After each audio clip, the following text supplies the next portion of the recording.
ancien directeur général de l'Institut de technologie alimentaire du Sénégal, ancien directeur exécutif du Centre régional africain de technologie, membre de l'Académie des sciences de New York, membre également de l'Académie du génie et de la technologie du monde en développement, dont le siège est à Kuala Lumpur, en Malaisie.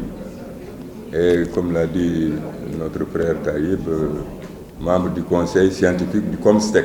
Le COMSTEC, c'est la branche de l'OCI, l'Organisation de la coopération islamique, qui s'occupe des questions de sciences et de technologie.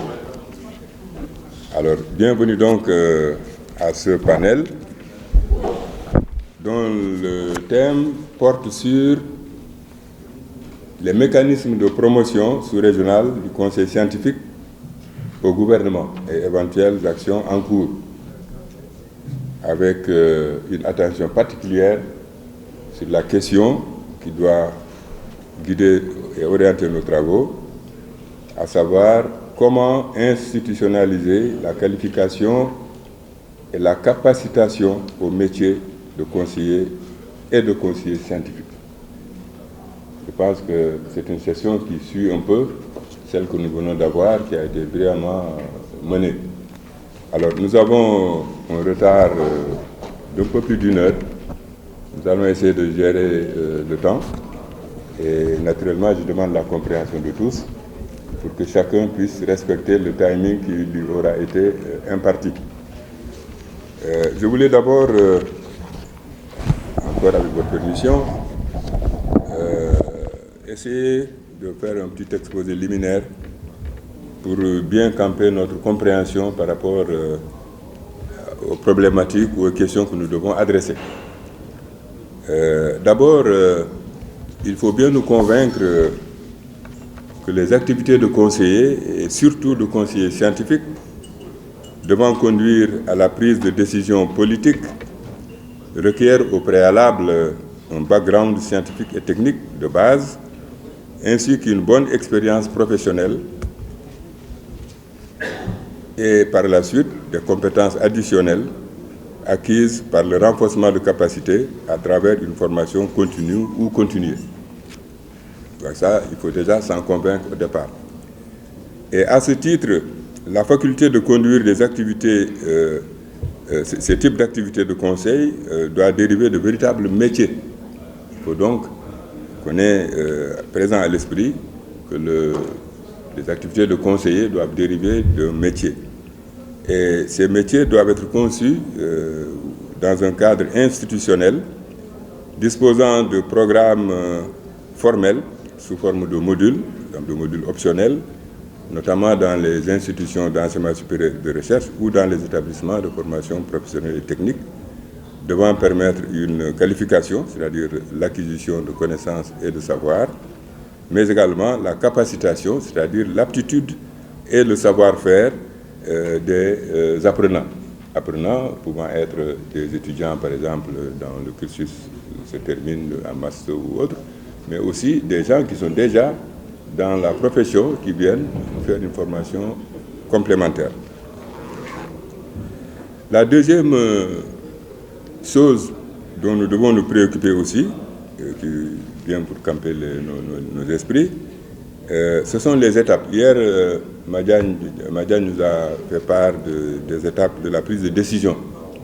Mais je pense qu'il est important aussi pour le conseiller, et surtout pour le conseiller scientifique, de bien appréhender, si je puis dire, la démarche méthodologique pour la formulation des politiques publiques. Donc ceci doit être bien compris et assimilé par le conseiller, aussi bien pour le niveau central que pour le niveau territorial et local. On ne l'a pas assez précisé, mais quand on parle de politique publique, nous n'avons pas seulement à l'esprit les politiques au niveau central, au niveau des gouvernements, mais il y a aussi les politiques publiques au niveau local, dans les municipalités, dans nos collectivités locales, etc. Et donc, ceci, dans la plupart de nos pays, vous savez que nous sommes dans un contexte de décentralisation. Alors, donc cette formulation doit se préoccuper d'abord de la justification. Est-ce que cette politique, comment la justifier? Donc, identifier clairement les problématiques qui se posent et aussi évaluer les besoins, les priorités. Et la nature, donc les données qualitatives et aussi l'ampleur des données quantitatives, statistiques, etc. Donc, bien justifier au départ la pertinence de ces politiques publiques. Avoir une vision et une mission claires. On a dans nos différents pays, on a des plans comme Sénégal émergent ou Gabon émergent, etc. Donc, où on précise bien la vision et la mission, dégager des objectifs stratégiques en termes aussi bien globaux que spécifiques, les résultats attendus à court, moyen et long terme, et bien entendu les axes stratégiques qui sont donc définis avec une claire précision des indicateurs de performance. Et puis aussi un élément, je pense, qui très souvent fait défaut dans notre approche des politiques publiques, c'est le partage et l'appropriation. Je crois qu'il faut faire en sorte que tous nos acteurs, en tout cas toutes les personnes ressources, adhèrent, comprennent d'abord et ensuite adhèrent au projet de politique. Toutes les parties prenantes doivent donc être bien au fait de ce qu'on attend de la mise en œuvre de cette politique publique. Et enfin, le suivi et l'évaluation. Ça aussi, c'est un élément souvent qui n'est pas toujours pris en compte. Il faut aussi, et je vais conclure par cela, les mécanismes de promotion sous-régionale du conseil scientifique au gouvernement doivent aussi permettre au processus d'élaboration des politiques publiques de disposer systématiquement de données factuelles probantes et de bâtir leur fondement sur l'évidence scientifique. Alors, quand on parle de comment avoir un mécanisme de promotion sous-régionale, on commence déjà par l'approche bilatérale. Quand on est deux pays, deux institutions de pays différents, on est déjà dans le sous-régional. Il y a aussi, donc au niveau bilatéral, c'est la première approche du sous-régional et du régional. Ensuite, les réseaux institutionnels. Nous avons le réseau, par exemple, des académies. Entre nos différentes académies nationales, nous pouvons constituer un réseau. Entre nos différentes institutions de conseil, nous pouvons constituer des réseaux. Entre nos différentes structures, nous pouvons constituer des réseaux qui peuvent également œuvrer dans cette dynamique de coopération sous-régionale et régionale. Il y a bien entendu les ensembles qui sont en place déjà dans nos sous-régions, comme l'UEMOA pour l'Afrique de l'Ouest, comme la CEMAC pour l'Afrique centrale, les communautés économiques régionales, donc les CEDEAO, la CEAC, l'Union africaine bien entendu, le NEPAD, avec ces structures. Rappelons bien que l'Union africaine a aussi des structures de conseil. Et dans le domaine de la science et de la technologie, il y a ASRIC, African Science and Research and Innovation Council. Il y a le STRC, Science, Technology and Research Council également. Il y a l'AMCOS, la conférence des ministres africains chargés de la science et de la technologie.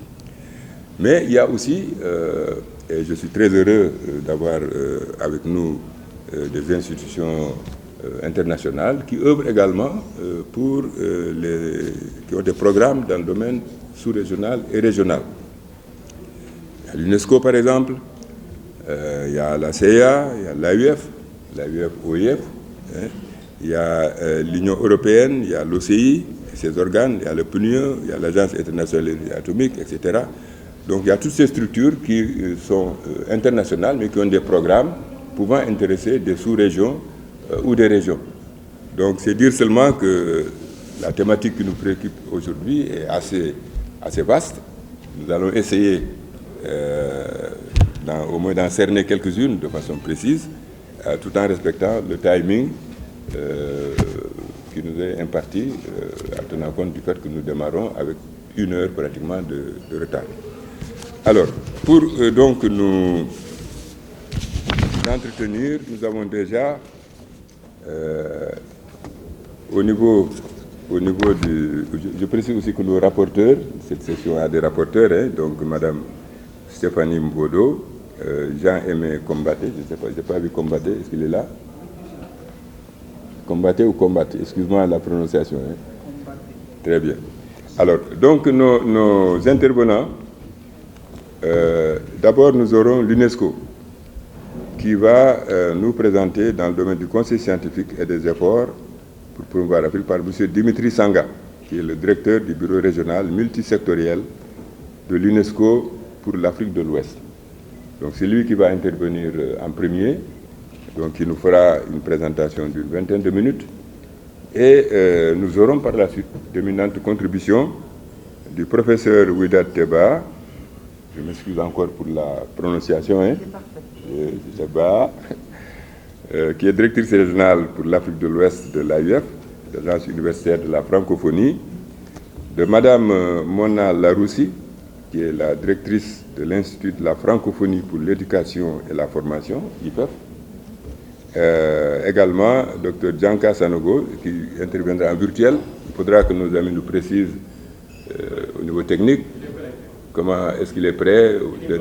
Voilà, très bien. Donc, ce sera M. Djakalia Sanogo qui va nous parler, lui, au titre du CRDI, donc qui est spécialiste du programme principal. Et enfin, M. Emmanuel Cheikh Omar Bari, qui est chef de la division de l'enseignement supérieur et de la recherche à l'UEMOA, donc qui va boucler cette série de présentations, de contributions, à la suite de laquelle nous aurons des échanges, et j'aurais souhaité que ces échanges puissent porter surtout aussi sur des recommandations, sur ce que nous pouvons envisager justement pour promouvoir ces mécanismes de collaboration, de promotion sous-régionale du conseil scientifique. Naturellement, le conseil scientifique suppose au moins 3 acteurs, les politiques publiques, les décideurs, comme on l'a dit, les organismes de conseil, les chercheurs, etc. Mais je pense que nous allons surtout focaliser notre réflexion sur les institutions de conseil, pour voir un peu comment faire en sorte qu'ils puissent s'engager ou s'impliquer dans des programmes de promotion du conseil scientifique au niveau de la sous-région et de la région. Voilà, donc si vous n'y voyez pas d'inconvénient, nous pouvons tout de suite démarrer. Si monsieur Sanga est prêt, donc je vous passe la parole. Pas très bien. Elle sera faite en 3 parties. La première partie, je vais parler de l'UNESCO et la politique scientifique en Afrique. Voilà, ça avance maintenant trop vite. Et deuxièmement, je vais parler de quelques programmes clés que nous avons au niveau de l'UNESCO qui parlent au sujet du jour, qui est la promotion du conseil scientifique en Afrique. Et maintenant, un mot sur ce que nous faisons exactement en ce qui concerne le conseil scientifique sur le continent et donner quelques perspectives d'avenir. Je voudrais commencer par dire que le travail en sciences, technologies et innovation fait partie de l'ADN de l'UNESCO. Dans le mot UNESCO, vous voyez, éducation, sciences, culture, et organisation de l'éducation, de la science et de la culture. En ce sens, depuis les indépendances, donc près de 60 ans, l'UNESCO travaille avec les États membres africains pour les appuyer en termes de conseils pour l'élaboration, le développement, l'examen. On parlait même de suivi et d'évaluation cet avant-midi, des politiques en sciences, à technologie et innovation. Et ce n'est pas pour rien qu'en 2013, le secrétaire général des Nations Unies a confié à l'UNESCO le mandat d'être le secrétariat du Conseil consultatif scientifique de l'ONU pour promouvoir la centralité de la science, de la technologie et de l'innovation dans le cadre de l'agenda 23 que vous connaissez, qui est un agenda qui porte sur 17 objectifs.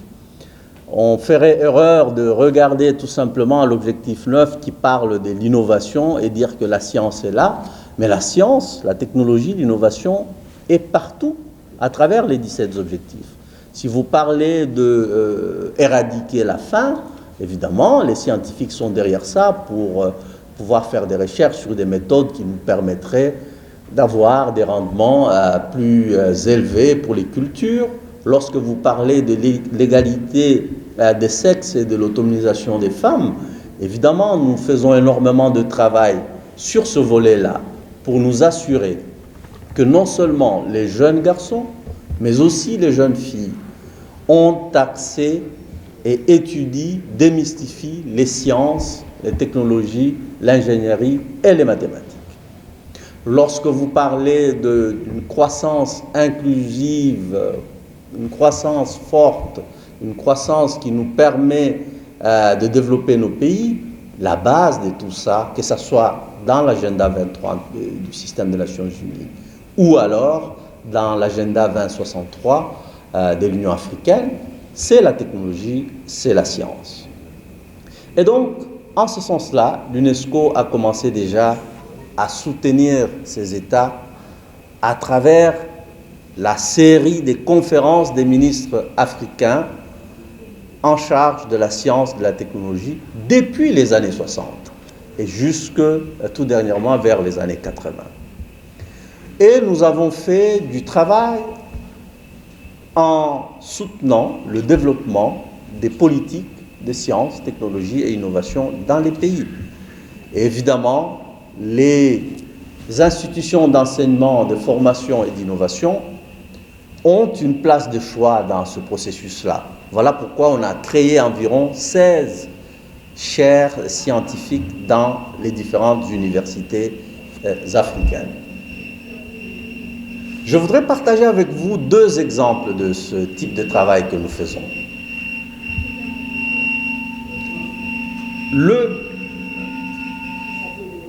Ça vient de l'extérieur. OK. Le premier exemple, c'est l'Observatoire mondial des instruments de politique de sciences, technologie et innovation. Cet observatoire que nous appelons GOSPIN en anglais, la plupart d'entre vous qui travaillent d'une manière ou d'une autre, si vous pouvez me permettre d'avancer les slides parce que j'ai de la difficulté à partir d'ici. Voilà. Ce qu'on appelle l'acronyme en anglais GOSPIN. C'est un observatoire mondial, une plateforme en ligne qui est destinée aux décideurs et qui propose des informations assez détaillées sur les politiques de sciences, technologie et innovation. Le but de cet observatoire, c'est soutenir la prise de décisions basée sur les données probantes. La pandémie de Covid-19 qui nous est arrivée il n'y a pas longtemps l'a démontré. Partout au monde, on cherche à baser la décision sur la science. Et non pas, on a vu même des très très grands pays de ce monde où il y avait des gens qui ne voulaient pas baser la décision sur les avis scientifiques et nous avons vu ce que ça a donné. Et donc, c'est très important que toute décision des politiques soit basée sur des données probantes. Et cet observatoire-là nous permet d'avoir une base de données, de l'information non seulement sur les pays, les régions et les échanges de bonnes pratiques sur le conseil scientifique. Il s'agit aussi de soutenir l'élaboration des politiques de sciences, technologie et innovation. Tout cela ne peut pas avoir lieu si on n'a pas des politiques qui sont mises en place par le gouvernement justement pour favoriser d'abord cette recherche, mais aussi et surtout pour que cette recherche puisse servir à la prise de décision. Ça nous permet aussi, cet observatoire, de suivre à travers le temps, non seulement les pays, mais les régions, et voir quels sont les progrès ou le manque de progrès en ce qui concerne l'évolution de leur système de sciences, technologie et innovation. Cet observatoire connaît la participation de plusieurs pays à travers le monde et il y a une mise à jour des inventaires des systèmes nationaux de recherche et d'innovation qui sont à même cet observatoire-là. Dans chaque pays participant, on conduit des enquêtes sur les sciences, la technologie et l'innovation qui sont mises en ligne à travers cet observatoire et avec un appui constant des fonctionnaires de l'UNESCO. Une fois que les données sont apurées, elles sont mises en ligne et peuvent être utilisées non seulement par le pays, mais aussi par les autres pays, incluant les partenaires techniques et financiers qui veulent accompagner les pays en ce sens-là. Et finalement, ce qu'il permet de faire aussi, c'est lorsque le pays le veut, on peut produire des profils pays qui peuvent être publiés sur la question. En gros, cet observatoire est basé sur 4 volets. L'analyse de l'information, la conception des politiques, le renforcement des capacités et la gouvernance des systèmes de sciences, technologies et innovation. Nous avons déjà conduit sur ce continent un certain nombre de consultations nationales pour les pays qui sont participants. On l'a fait au Burundi, au Burkina Faso, en Côte d'Ivoire, en Gambie, au Mozambique, au Niger et au Sénégal. Et j'en profite pour appeler les autres pays qui voudraient rejoindre cet observatoire-là de pouvoir se manifester. On peut voir très rapidement vers la droite un certain nombre de résultats qu'on peut obtenir en faisant partie de cet observatoire-là. Il y a un flux d'informations continu, non seulement sur les systèmes de STI, mais aussi sur les financements qui proviennent des partenaires techniques et financiers. Il y a des instruments opérationnels de politique. Lorsqu'un pays veut se lancer, veut développer sa politique, au lieu de repartir tout à zéro, réinventer la roue, il peut s'inspirer de ce qui est déjà là-bas, parce que nous avons plus de 50 pays qui ont déjà de l'information là-dedans, et il y a un certain nombre d'indicateurs sous 25 dimensions sur les sciences, technologies et innovations qui sont déjà là-dedans. Il y a, c'est aussi un dépôt d'outils juridiques sur le sujet. Il y a des lois, il y a des actes, il y a des accords qui font partie de cet observatoire-là. Pour l'instant, nous avons à peu près 300 séries d'indicateurs pour tous les pays et que nous avons compilés au cours des 60 dernières années. Deuxième exemple de ce que nous faisons en ce domaine, c'est ce qu'on appelle le travail sur les sciences, technologies, ingénierie et mathématiques, avec un accent particulier sur l'égalité de sexe et l'autonomisation des femmes. Ce projet veut faire en sorte qu'on puisse démystifier de façon générale les sciences, technologies, ingénierie et mathématiques dans les systèmes éducatifs à travers le continent, mais avec un accent particulier sur les jeunes filles. Parce que nous ne voulons pas nous retrouver dans la situation où nous traitons les symptômes à la fin. On se rend compte qu'il n'y a pas assez d'ingénieurs femmes, il n'y a pas assez de médecins femmes, mais le vrai problème, c'est que dès l'école primaire, on n'a pas donné l'occasion à ces jeunes femmes-là de pouvoir aller dans ces filières-là. Alors ça va être très difficile lorsqu'on arrive à l'université de pouvoir embrasser des filières où on n'a pas eu les prérequis. Voilà pourquoi ce programme cherche déjà, dès la petite enfance, à intéresser les jeunes filles, les jeunes femmes aux questions de sciences, technologie, ingénierie et mathématiques. Je voudrais maintenant très rapidement parler du conseil scientifique en tant que tel. Pourquoi est-ce qu'on voudrait, je pense que la plupart des intervenants depuis hier en avaient déjà parlé, mais je voudrais peut-être tout simplement répéter ici. Quelle est la raison d'être du conseil scientifique? Eh bien, nous savons que nos pays, à des niveaux différents, investissent en recherche, que ce soit dans les universités, dans les institutions de recherche tout simplement. Il y a énormément de ressources qui vont là-bas, ressources humaines, ressources financières. Ce n'est pas évident de trouver des pays où, après ces investissements-là, on retrouve que les décideurs, lorsqu'ils prennent des décisions, se base sur la recherche qui a été faite.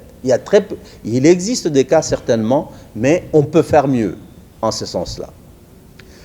Tout le monde reconnaît le fait que nous devons élaborer des politiques qui sont basées sur des données probantes. Mais de là, de passer à cette reconnaissance-là vers l'utilisation du produit de la recherche dans les politiques, il y a tout un fossé. Il y a une sous-utilisation, d'après une enquête que nous avons menée, des connaissances scientifiques qui existent déjà. Le peu de connaissances scientifiques que nous avons déjà est sous-utilisé. Alors, ça ne vaut pas la peine d'investir encore des millions et des milliards de dollars si nous ne pouvons même pas faire une bonne utilisation du peu de ressources que nous avons. Nous sommes tous convaincus que les politiques doivent être conçues et mises en œuvre avec le soutien scientifique. Mais ce n'est pas le cas. On l'a vu avec la Covid-19, justement, les tergiversations, même au sein des pays les plus avancés. Voilà pourquoi, au sein de l'UNESCO, nous avons adopté une attitude de travailler avec et les gouvernements et les institutions de formation et de recherche pour pouvoir ramener les deux ensemble. Pour l'instant, nous avons quelques partenaires clés. Nous travaillons par exemple avec le Partenariat pour les politiques économiques, qui est une ONG qui est basée actuellement au Kenya, qui a du financement du Centre de recherche sur le développement international du Canada. Nous travaillons avec le Réseau international pour l'avis scientifique au gouvernement, INCSA, l'acronyme en anglais. Nous travaillons avec le Fonds de recherche du Québec. Pourquoi le Québec? C'est l'un des rares, je ne dirais pas pays, l'une des rares entités francophones qui a un scientifique en chef.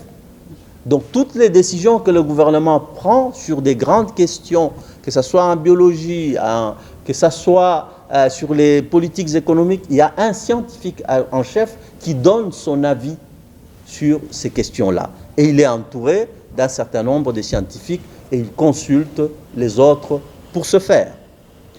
Nous avons coopéré avec le Fonds de recherche du Québec pour que nous puissions avoir ce genre de mécanisme dans les pays du moins francophones à travers le continent. Maintenant, qu'est-ce que nous faisons effectivement avec le pays? Notre programme de renforcement des capacités s'adresse aux individus, aux chercheurs, aux décideurs, mais aussi aux institutions dans les domaines suivants. Premièrement, nous faisons en sorte que tout ce beau monde puisse comprendre les méthodes et les approches d'une analyse et d'une évaluation rigoureuse des politiques et que ça soit basé sur des données probantes. Deuxièmement, nous faisons en sorte que nous puissions traduire les avis scientifiques, les fruits des recherches en politiques publiques pertinentes qui peuvent être utilisées par les décideurs.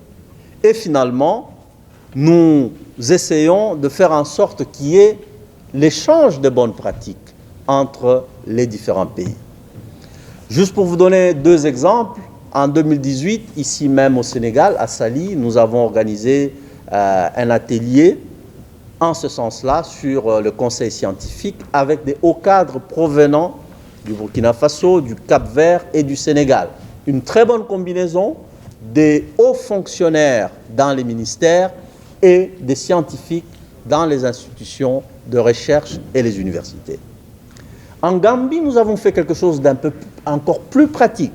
C'était l'élaboration des politiques fondées sur les données probantes dans la gestion des risques des catastrophes en ramenant encore une fois les responsables politiques et les institutions de formation. Nous pensons que cette approche qui a été utilisée et en Gambie et de façon générale sur les 3 pays que je viens de mentionner là-bas, nous sommes en train de l'affiner pour que ça puisse servir les autres pays dans le futur. Pour terminer, je voudrais juste donner quelques éléments que je pense être des perspectives pour l'avenir. Premièrement, je pense que la promotion du conseil scientifique est toujours d'actualité.